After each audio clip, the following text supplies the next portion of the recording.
Ladies and gentlemen,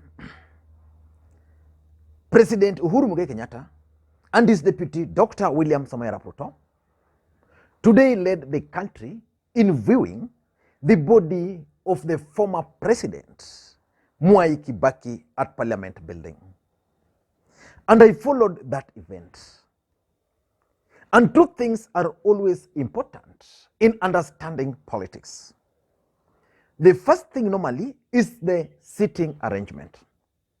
Of course, because William Ruto is the deputy president, he was expected to receive President Uhuru Kenyatta. And from the way they arranged themselves, let me just confirm, from the way they arranged themselves,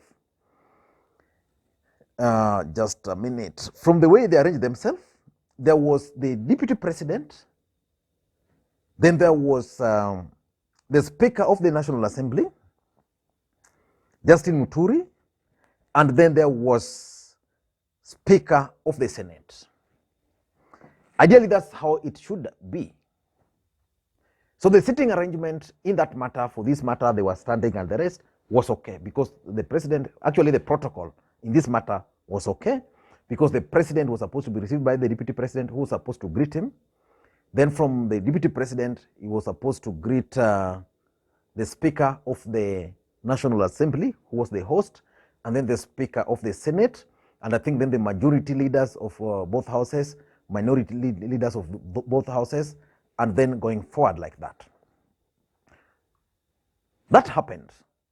The only thing which never took place is the fact that President Uhuru Kenyatta refused to greet his deputy. Basically what he did, just this. Getting there and everything, the process and procedures have been written, you know, with all his powers and all his force and all his might. I think he must be chewing through his speech. Compared to the other leaders that we have had in this country. Samuel? I don't know what to say because to me this is a state function. He has a responsibility to do what he needs to do.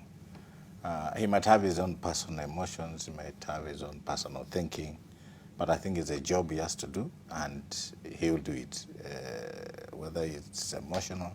To me, I think when you get to that level of a president, I sometimes think they lose a bit of their personal emotions and they just do things because they're asked to do. Yeah, he is His Excellency the President, making his way in Parliament, acknowledging the leaders who have stayed there to get him through. Obviously, as expectation, my colleagues wanting to get the best picture for the moment. There's videos, there's a lot to go through, but yes. The second thing which is normally important in understanding politics is the body language. Basically, what happened there can be termed as body language because the president was expected to greet his deputy, but he didn't do that. The president instead decided to bow down, and you can tell from the position of his hands and that of the deputy president. And the deputy president was actually caught unawares. So in this video, I want us to look into the possible reasons why President Uhuru Kenyatta refused or avoided to shake hands with his deputy, Dr. William Samoei Ruto. I'm talking of refusing because you can't talk of COVID protocols. We saw President Uhuru Kenyatta chairing the Azimio One Kenya Alliance Council meeting just last week. And we saw when President Uhuru Kenyatta arrived, how he hugged people there, how he greeted them. Then even at this particular event, President Uhuru Kenyatta avoided greeting these allies of the deputy president. Then when he reached some point, he started greeting people. So which means there was a reason for President Uhuru Kenyatta avoiding any contact with these people.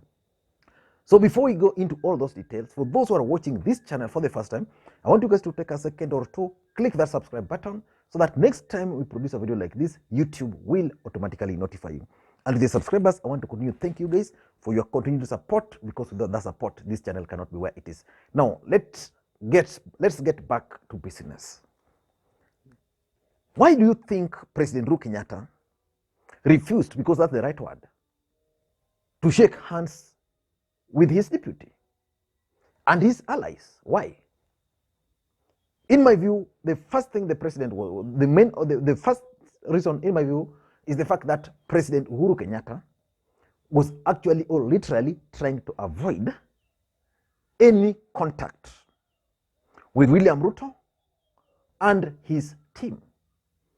I want to assume that this is informed by their fallout. The truth of the matter is that the deputy president and the president fell out, and then the next guy was Justin Muturi, and the other guy was the Speaker of the Senate, Ken Lusaka. Justin Muturi was a very close ally of President Uhuru Kenyatta. Then from nowhere, Justin Muturi decided that for him is going to support William Samoei Arap Ruto, which is his constitutional rights. But President Uhuru Kenyatta is not happy with that. Why? Because someone like Justin Muturi can actually attribute the position he is holding as the Speaker of the National Assembly to none other than President Uhuru Kenyatta. Without President Uhuru Kenyatta, I doubt whether Justin Muturi would have been elected as the Speaker of the National Assembly.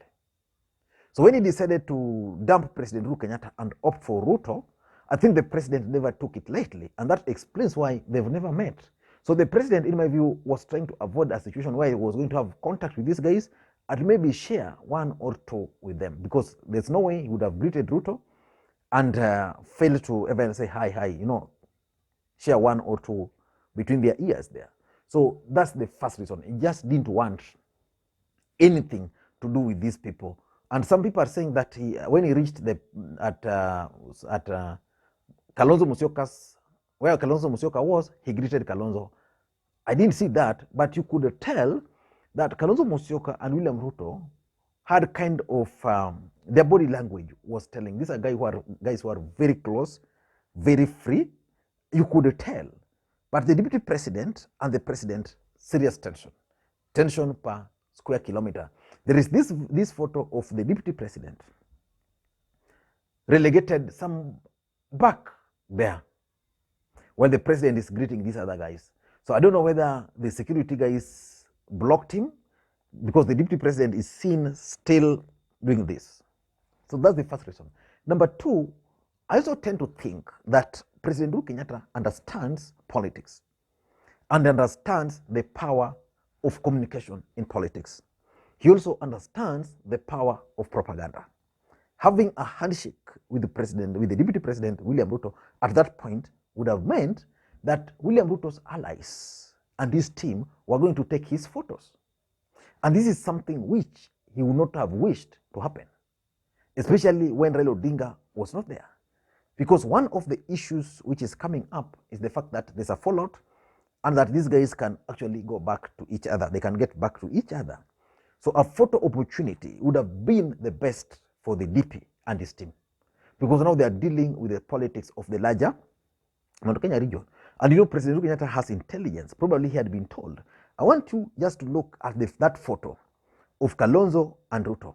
Which team is sharing that photo? If I may ask you. The people sharing that photo are none other than William Ruto and his allies. So assuming they also managed to get the photo of President Uhuru Kenyatta at that particular point. And that's the opportunity which President denied them. If they had managed to capture President Uhuru Kenyatta having a handshake with Ruto, you can't rule out the possibility that those photos were going to be circulated widely. So now, after what happened, now we are talking a different story. Number three, in my view, is that this is a coded message to the country. President Uhuru Kenyatta is communicating to Kenyans that, for me, I don't have anything to do with this guy. I'm not going. I don't have time for him. Otherwise, what would explain a situation where now we are having Kalonzo Musyoka, we are having Ruto, and we are having cabinet secretaries. President Uhuru Kenyatta declining to shake hands with Ruto, to shake hands with Justin Muturi, to shake hands with Speaker of the Senate, Ken Lusaka, but going to shake hands with the others. That was a clear coded message. And the coded message to the country is very simple, that there's no way I'm going to hand over power to this guy, because this was a national event. The event today at Parliament building was basically a national event. And number 4, which is also critical, is the fact that the president is actually setting the mood for the burial, which is scheduled on, is it on Friday? That's the mood. Because this event is a national event, president will preside over it, and we can expect fireworks if he could show it today. What do you think will stop the president from showing it on Friday? So basically, in my view, President Uhuru Kenyatta was actually just setting the pace, setting the tempo for the former president's burial, which will happen on Friday. So already, I've seen Kipchumba Murkomen, I've seen Kipchumba Murkomen talking about it. I've seen Moses Kuria talking about the issue. I've seen several other leaders allied to William Ruto talking about the issue. So which means the stage is already set. So if that event is going to happen, we should expect a lot of mobilization. William Ruto will have to mobilize his troops, and President Uhuru Kenyatta might actually be heckled at that event. We should also expect President Uhuru Kenyatta to unleash his tongues on the Deputy President, Dr. William Samoei Arap Ruto, on that particular day. I don't know what you think. That's my take. Thank you, guys, and please, may you have a good day. Bye-bye.